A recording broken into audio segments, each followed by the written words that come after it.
पति ब्रह्मचारी।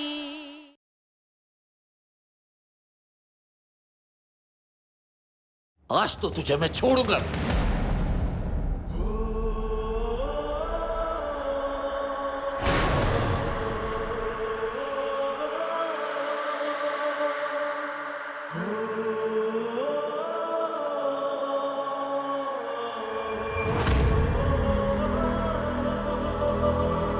मैं सबको सच सच बता रहा हूँ।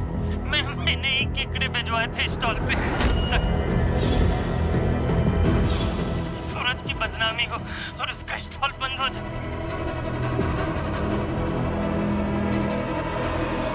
सूरज, इसे मारकर अपने हाथ गंदे मत करो। इसे तो हम पुलिस के हवाले करेंगे ताकि स्टॉल पे लगा स्टे ऑर्डर भी हट जाए, जिससे तुम फिर से अपना स्टॉल शुरू कर पाओ। इसने जो जो बोला है वो सब सोशल मीडिया पर अपलोड कर देंगे ताकि सबको सच्चाई पता चले कि तुम कभी भी गलत नहीं थे सूरज।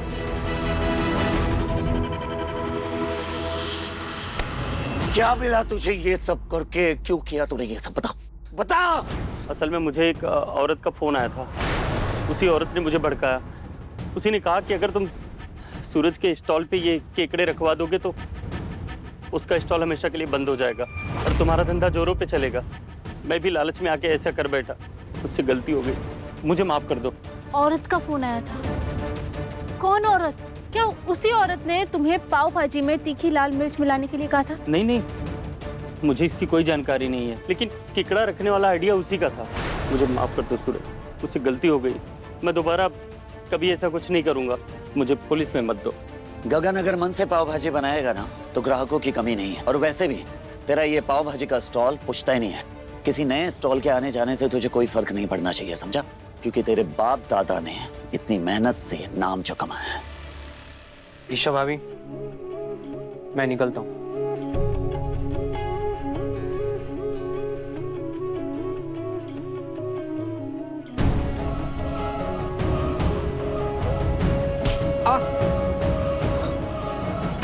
तेरा इतना मन बढ़ गया है कि तू मुझे ताव दिखा कर जा रहा है। अबे चूहे, तुझे दहाड़ना मैंने सिखाया और तू मुझ पर ही गुर्रा रहा है। ईशा जी की उम्मीदों को तोड़ा है ना तूने। रुक, तुझे अपनी बताता हूँ ना।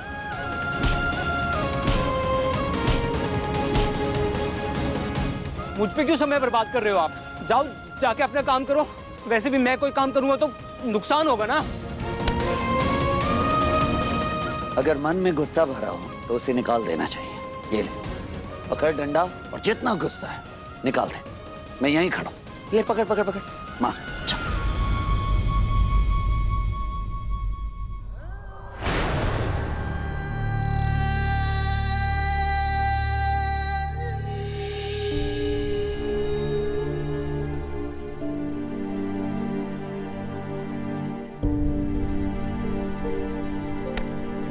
तू मुझे मारेगा? मारेगा मुझे? हाँ मारूंगा। मार मार। क्या हुआ? मार। आप दिन भर मुझे कूटते रहो और जब मुझे मौका मिले तो मैं एक भी ना मारूं। है बड़ी नाइंसाफी है ये।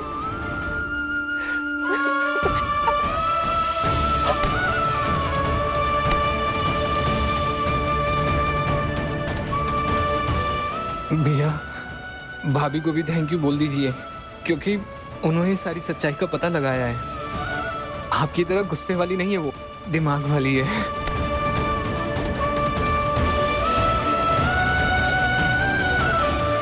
ईशा जी, थैंक यू।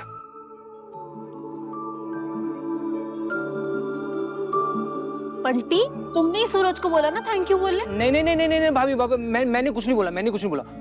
उन्होंने अपने आप ही दिल से बोला है। सच। हाँ ईशा जी, दिल से थैंक यू।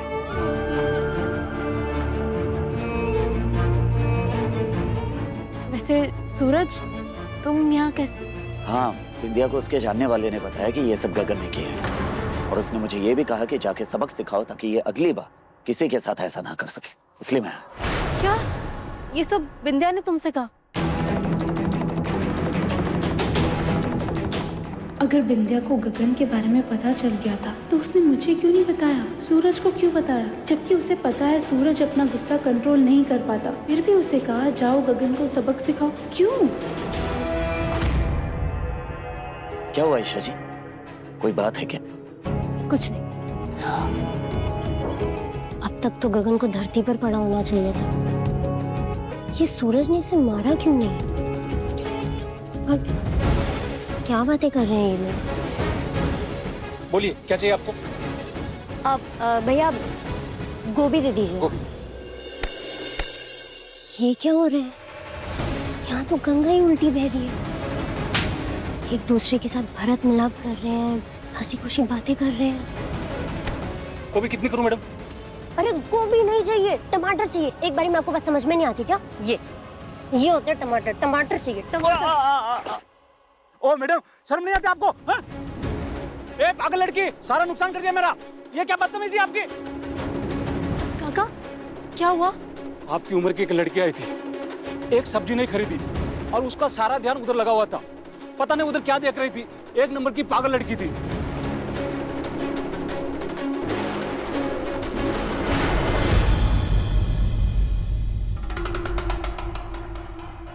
ये रुमाल? हाँ, ये रुमाल तो उस लड़की के हाथ में था, उसी के हाथ से गिरा होगा शायद। बिंदिया, ये कुछ पैसे हैं, इनमें तुम्हारी दवाइयाँ आ जाएगी। इस रुमाल में बांध के मैंने बिंदिया को दवा के पैसे दिए थे। अगर बिंदिया यहाँ थी तो पहला सवाल बनता है कि वो देख कैसे सकती है, और दूसरा सवाल कि वो यहाँ अकेले आई कैसे।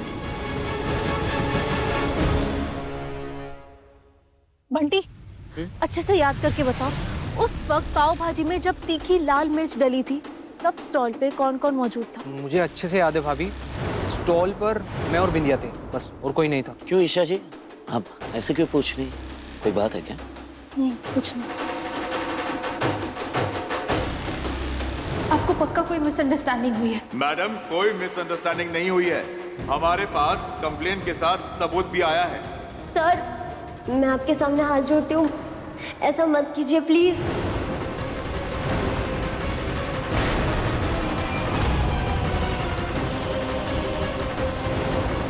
मैंने ना पहले भी सूरज को अच्छाई के चलते टूटते हुए देखा है, और आज जो कुछ भी हुआ ना, इस बार अगर सूरज का दिल टूटा ना तो उसे संभालना बहुत मुश्किल होगा।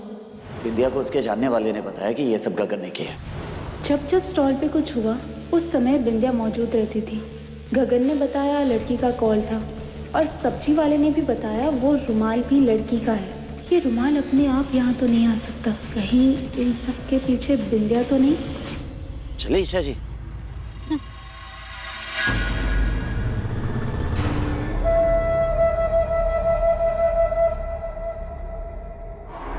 तुम्हें पता है सूरज, मैं तो सच सवर के क्यों रहती हूँ? तेरे लिए, ताकि तेरी नजर मुझ पे टिकी रहे और तुम हर वक्त मेरे आसपास रहो।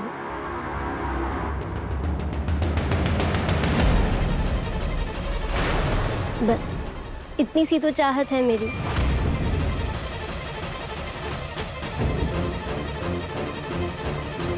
दर्जी ने कैसी कुर्ती सिली है, इतनी ढीली है।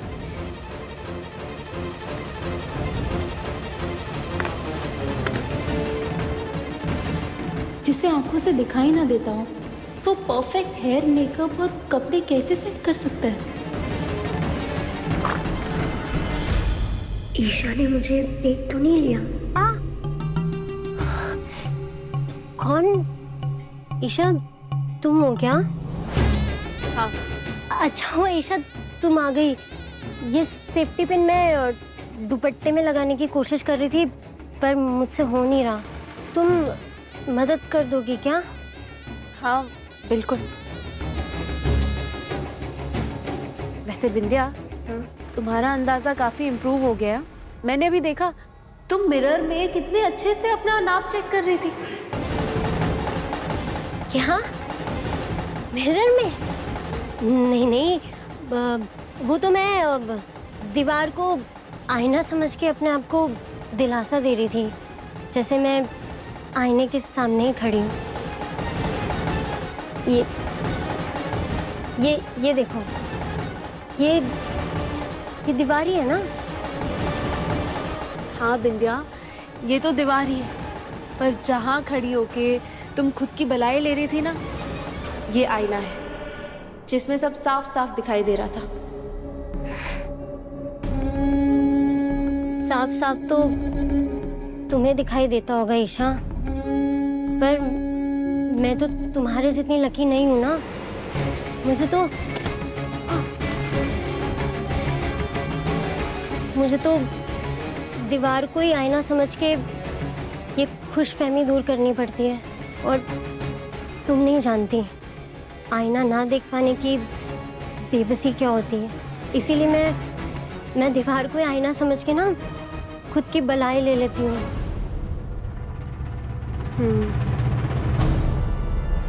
विंध्या, ऐसे ये कहाँ छोड़ आई थी तुम? ये रुमाल तो ईशा ने मुझे दिया था, ये कहाँ छूटा मुझसे? क्या?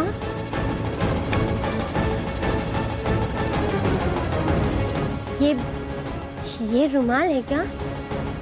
हाँ बिंदिया, ये वही रुमाल है जो मैंने तुम्हें दिया था। ओह हाँ, रुमाल। हाँ, वो दवाई वाले भैया से मैंने जब दवाइयाँ खरीदी थी ना, तो पैसों के साथ मैंने ये रुमाल भी उन्हें दे दिया था, ताकि वो पैसे इधर उधर ना हो जाए ना। मुझे लगता है कि उनसे ही ये रुमाल भी गिर गया होगा। हाँ, मैं भी वही सोचूं। तुम ऐसे ये रुमाल थोड़ी ना गिराओगी। ठीक है, कोई बात नहीं, मैं इसे वॉश करके आती हूँ। हाँ?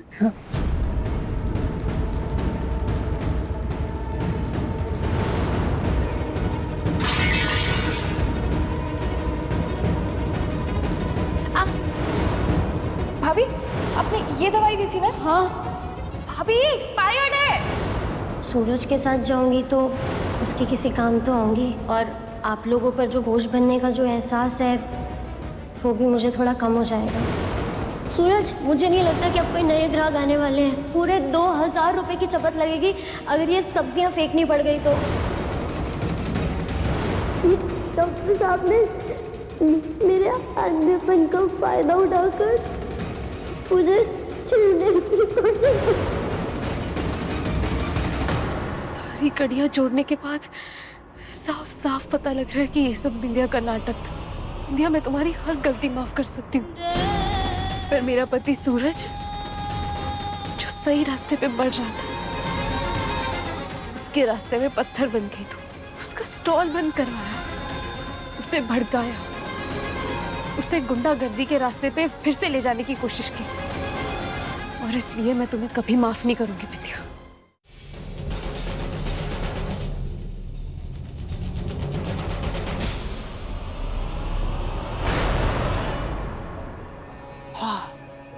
लीजिए भैया, छग्गन के गर्मा गर्म समोसे खाइए।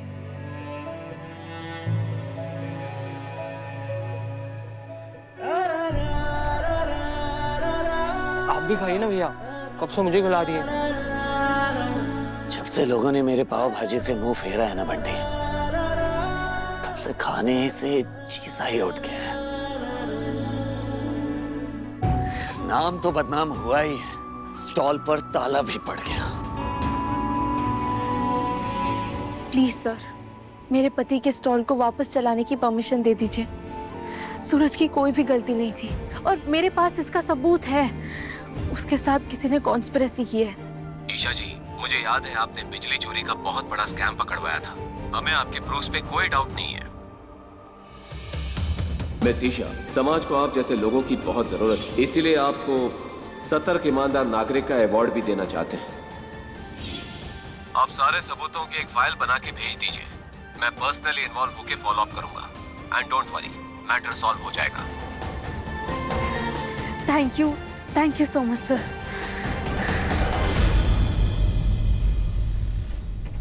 मेरे सूरज का स्टॉल फिर से खुलेगा, लेकिन बिंदिया, तुम जरा सावधान रहना। दोस्ती की आड़ में तुमने अपने ही दोस्त का बुरा चाहा, इसकी सजा तो तुम्हें जरूर मिलेगी।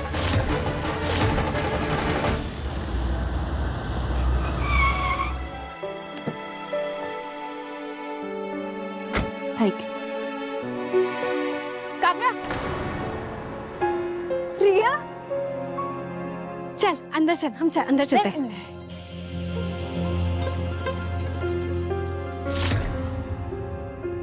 इतनी महंगी कार से तुझे उतरता देख बहुत अच्छा लगा।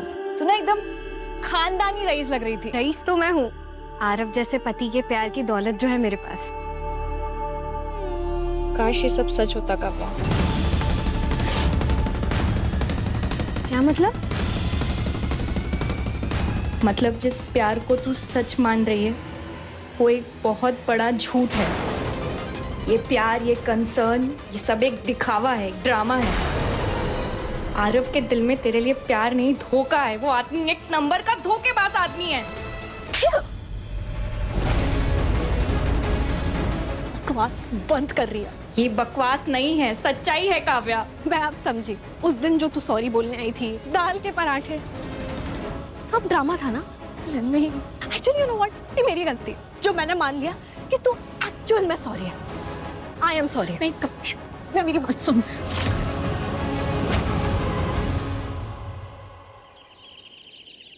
इन अखरोट और बादाम के लड्डुओं में बड़ी ताकत होती है।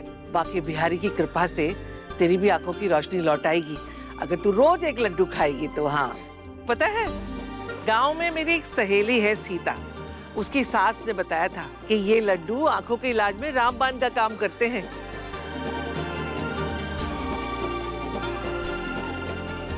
बुआ जी, आप सब लोग मेरा कितना ख्याल रखते हैं ना। पत पगली, अभी लड्डू बन जाएंगे तो खा के बताना कैसे बने। हाँ, इस बिंदिया की वजह से सूरज का स्टॉल बंद हो गया। सब इतने दुखी है और ये यहाँ मुस्कुरा रही है। इसे तो मैं खिलाऊंगी स्पेशल लड्डू। बाकी बिहारी और मेवे कहाँ रखे हैं काट के? अरे टाइमा क्या ढूंढ रही है? अरे वो मैंने बाकी के मेवे काट के रखे थे, कहाँ गया डब्बा? यहाँ है ही नहीं। टाइमा, आप एक काम करिए, आप आराम करिए, रसोई में ही होंगे। बाकी के ड्राई फ्रूट्स मैं डाल दूंगी लड्डू में। हाँ, ये भी ठीक रहेगा। तब तक मैं यहीं मिला लेती हूँ। क्या हुआ? इतनी बार समझाया लेकिन भूल जाती है।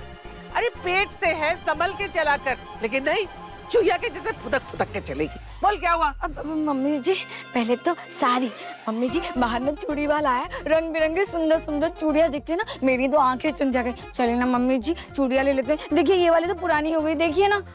चल ले ले। ए बिंदिया, तू भी चल, तू भी पहन ले चूड़ियां आराम से। हाँ, अच्छा अच्छा। आज मैं सूरज के नाम की चूड़ियां पहनूंगी।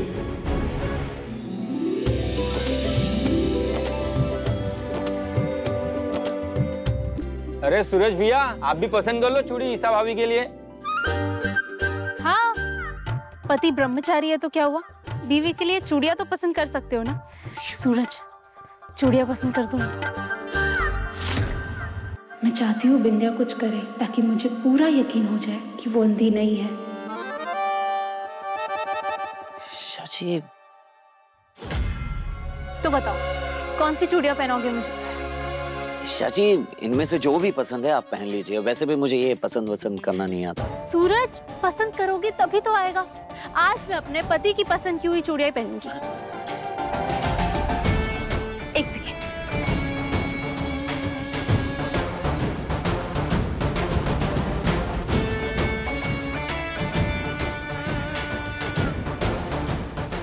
बताओ कौन सी चूड़ी अच्छी लगती है? ये ठीक है।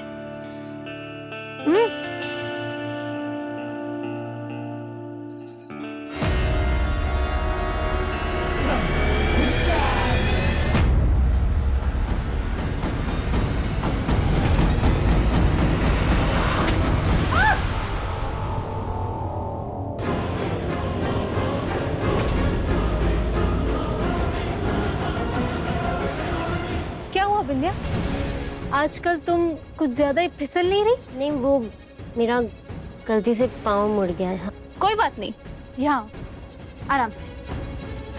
हाँ, सीधा यहाँ तुम आराम से बैठ जाओ। अदिति दी तुम्हारे लिए चूड़ियां पसंद कर देगी। मम्मी जी, है ना सुंदर सुंदर चूड़ियां, मैं ना बहुत सारी चूड़ियां खरीदूंगी। तो ले ना, किसने मना किया है? अदिति, तू भी ले ले। चूड़ियां तो सुहागन की पहचान होती हैं, इसलिए सब लोग पहनो। सूरज, चूड़ियां पहनो।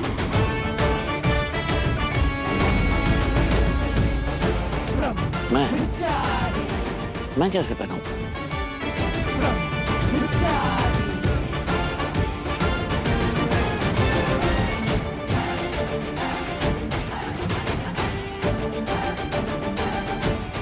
जय बजरंगबली।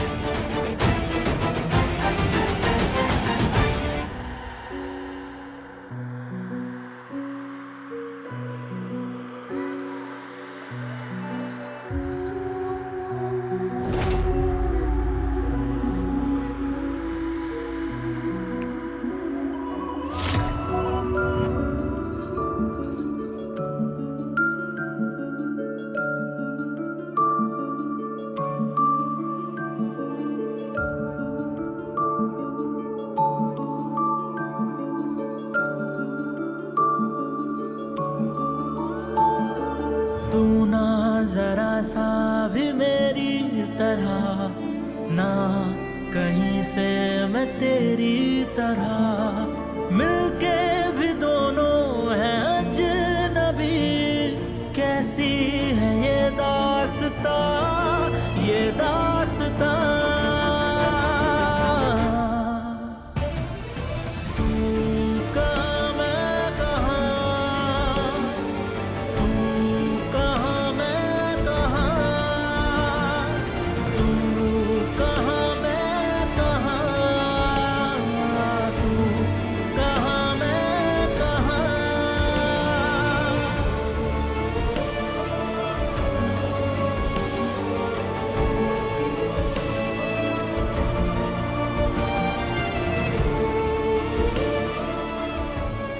मैं तुम दोनों को अलग करके ही रहूंगी।